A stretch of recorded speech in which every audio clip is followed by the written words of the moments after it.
Well, a few quick points. There was an Inspector General's report last March that said that in 2011, only 61,000 emails at the State Department out of more than 1 billion were preserved because the archival system for 5 years was so bad and people didn't know how to use it, people weren't trained properly. So things weren't captured at the receiving end. Well, that's not the case with my emails. I know that our government, and this is an issue we must address, is not up to speed technically. And there's a huge amount of information. I can just speak about the State Department, certainly, but the entire government, as we have seen with the White House and every other agency, is struggling to try to keep up with the onslaught of emails. Well, does it concern you that people don't trust your answers on this? I mean, there was a Quinnipiac, and I know this poll was everyone, Republicans and Democrats, but the first words that came to mind when asked about you were liar, untrustworthy, crooked. How does that make you feel?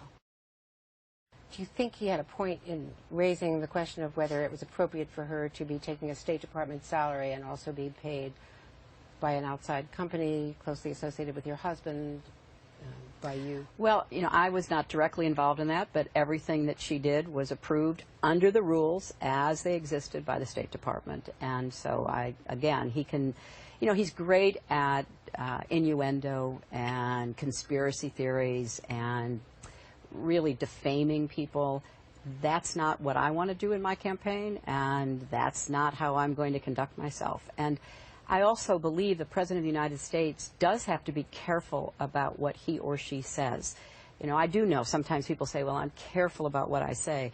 That's because for more than 20 years, I've seen the importance of the President of the United States, the leader not only of our nation, but of the world, having to send messages that will be received by all kinds of people.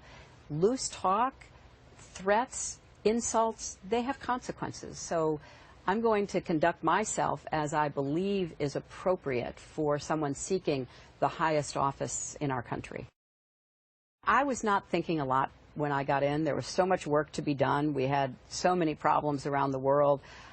I didn't really stop and think, what kind of email system will there be? Does it raise judgment questions? Well, I don't think so. I think that the facts are pretty clear that we had a lot of hard work, hard choices to make in those 4 years, and I'm very proud of the work we did. I'm very proud of all the people that I worked with. I think we really served our country well. And now the State Department has everything that they could have. So at the end of the day, I am sorry that this has been confusing to people and has raised a lot of questions, but there are answers to all these questions, and I will continue to provide those answers, and those answers have been confirmed and affirmed by the State Department and by other government officials, and eventually I'll get to testify in public, and I'm sure it will be a long and grueling time there, but all the questions will be answered, and I take responsibility, and it wasn't the best choice.